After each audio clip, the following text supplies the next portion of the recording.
memory, and it was a little while ago that I sent through the talk suggestion. I'm talking about love, which is kind of nice because it's the day after Valentine's Day. So maybe a day where we are questioning our life choices, who knows, and wondering, what is this thing called love, which I think is the song, and maybe asking ourselves, what does it mean to love? And so in the spiritual traditions throughout the ages, not just in Buddhism, but in many different religions, love is taught. Love is encouraged. Love is something that we should develop in ourselves. And love is an ethical responsibility for us as humans. So love is at the bedrock of our society, our relationships, our friendships, and love is also at the very center of what it means to be you, what it means to be me, this experience of existing, of being. How do we respond to that? Do we respond with self-criticism, self-doubt, self-hate? Do we respond with kindness to ourselves, with love and compassion for this body, for this mind, for this being who is sitting here right now? And so in the Buddhist tradition, which is what I obviously am wrapped up in, the idea of love is called metta. Metta. And so you've probably heard this term before, metta meditation, metta bhavana, the development of a mind of love, is is one of the most important meditations and most frequently taught meditations on the Buddhist path. But of course, it doesn't belong only to Buddhists. It's not a Buddhist practice. It's something that existed before the time of the Buddha, and it's something that is shared amongst all the world's spiritual traditions. But in Buddhism, we find it kind of framed in a very particular way. And the metta meditation fits into a series of 4 different types of meditation called, one of 2 names, called the Brahma Viharas, the dwelling place of the Brahmas, or dwelling place of the excellent, the dwelling place of the gods, maybe. And another word is Appamanya. This is the ancient language Pali. Appamanya means limitless, boundless, immeasurable. So these are the kinds of minds of love that we're trying to develop. And there's 4 different types of Brahma Viharas, or Appamanya, limitless meditations that we can develop. The first is love, and love is the basis and the most important of those. Second is karuna, or compassion. So compassion is like love in action, in a way, wanting to make sure that beings are free from suffering. The third is sympathetic joy, or empathetic joy, or rejoicing, also known as mudita. This is like what I like to call a poor person's happiness. It's the kind of happiness that we have when we look at other people and see that they are happy, or they've been successful, or they've done well in life, and we use their happiness and rejoice in their happiness. So we get happy off the back of other people's happiness. So it's kind of like a cheap way to be happy. And the fourth is equanimity, this kind of very balanced mind that is neither pulled towards one thing or another, that just watches and looks on and is very peaceful and serene and stable and steady. So metta meditation is regarded as the basis for all these. And this word metta, it comes from another word, mitta, which means friend. So it's often translated as love or loving kindness, but friendliness is another way that we might frame it. Often when we think about love, we think about things like, Valentine's Day or romantic love or intimate relationships. But this isn't what is meant by this word metta. And we know that there's many forms of love. So when you hear me talking about love, don't be confused. Know that I'm talking about not romantic love or intimate love, but a kind of love that is a little bit bigger, a little bit broader, more encompassing. And this is important because although society teaches us that romantic love is the highest goal that we can kind of get in life, so much of our culture, especially heteronormative culture, is targeted towards finding the right person, being completed by someone else, finding a partner in life, having a successful relationship. These are things that are taught and encouraged and sometimes even forced upon us in life.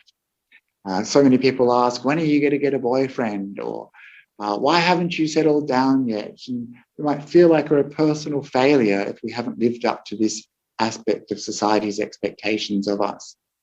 But this form of love, although it's very important, and I'm not denigrating it at all, especially not directly after Valentine's Day, this form of love is limited. It's limited because of the number of people that we're allowed to love and the scope which our love has place in the world. So when we practice limitless meditation and immeasurable meditation on love, we're not limiting it to one person. We're not limiting it to our family or friends or our social group. We're not limiting it to anyone. We're not limiting it to the people in our house, the people on our street, the people in our nation. We're radiating this loving kindness, this love, to all beings, everywhere, without distinction. So this is quite a different form of love. This mind of love is not limited, it's limitless. And when we practice metta bhavana, the development of metta, what we're doing is we're bringing this beautiful, positive, emotional state into our mind and focusing on it, encouraging it, giving it space, allowing it to grow, allowing it to develop so that it can become larger, richer, more powerful, more encompassing, more expansive, and it becomes quite radiant. And in the ancient Buddhist texts, they use words like exalted, this exalted form of love that can touch all living beings everywhere. So you can see the distinction there between these different types of love. And of course, this kind of love is always there in our hearts. Perhaps this kind of love is our natural state. But for some reason, it's often obscured, covered up. The things that cover up this mind of love are things like irritation, resentment, ill will, anger, hatred, and cruelty. These mind states are the opposite of a mind of love. And so when we practice loving kindness meditation, when we practice love, we're trying to come out of these unhelpful, unwholesome states. Let them go. And we're trying to encourage these beautiful mind state of love. Problem for us is that we don't have much control over our mind. And we feel like these states are beyond our control, that these negative, unwholesome states of mind can not be dealt with. They're just there, just present. But I want you to know that this is not the case, that we're able to experience these states and we're able to let them go. And as we develop the mind state of metta more throughout our practice over the years, we'll see that actually that mind state of friendliness, of kindness, can actually become almost like a default mind state. When we deliberately encourage that mind over and over and over again through our practice, we start to grow like a loving kindness metta muscle, and we work it out more and more. So we keep on nourishing it in our meditation, in the safety of our meditation, not in, it's not something you will be able to automatically do in your busy workplace, dealing with dramas and colleagues and things like that. Not something you'll always have in the presence of your family or complicated relationships. But over time, we're exercising this muscle of metta, growing it, developing it, so that it becomes stronger and stronger. And so when feelings of anger or hatred or ill will arise in our mind, we can see, these are kind of yucky, uncomfortable, unhelpful mind states. But the mind of love is beautiful. It's gorgeous. It's sweet.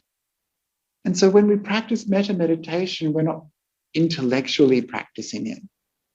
Love, after all, is an emotion. We want to feel experience of emotion. It's not dry, cold, or boring. It's not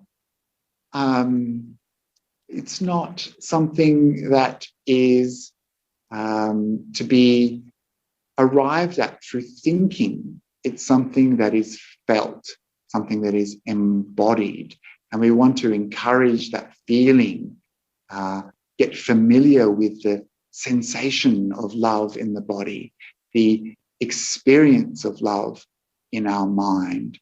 And once we feel that, once we see it, once we know it, we can really start to work with it and to grow it and to develop it so that it becomes very familiar, very strong, very stable. And then when we've got some experience with practicing metta and meditation, you see that it actually starts to appear in your life. That when you've been practicing metta and including even difficult people in your life in your meditation practice, just thinking about them with a mind of love, then sometimes when you run into them at work or on the street, your mind is inclined towards seeing them with a mind of love. And you might even be happy to see them. You'll be surprised at the power of metta, meditation, and its ability to positively impact your mind and your relationships with people around you. And actually your relationship with the world as a whole, and especially your relationship with yourself. So there's many different ways to practice loving kindness meditation. I think my co-resident here at the monastery at the end of the world, Bhante Akāliko, recently gave a metta meditation to this group, and he probably used the technique where you firstly develop love for yourself, and then for someone who is easy to love, another person who's easy to love, like a family member or a good friend. Maybe he mentioned a neutral person, someone you don't really have feelings towards, and then perhaps even an enemy. This is one way that we can practice metta meditation using these 4 different people: yourself, loved one, a neutral person, and an enemy. This is one method of metta meditation. And I mentioned this just briefly because what it shows is a development of the mind. It shows an ethical development, if you will. We start with ourself, Some people it's very easy to love themselves, and some people it's very hard. But most of the time when we experience love for ourselves, it's a limited form of love. We have self-interest at play. A lot of our relationships actually, when we really examine them, are all about us. And, even our partners we see in relation to us. So this is like a small child, a small child only thinks about themselves. They've got a very small kind of ethical framework to work with. It's all about them. When we have a loved one, we're starting to expand our love from ourselves to another. This is very important because it means that we're concerned about other people's welfare. We're concerned about other people's happiness.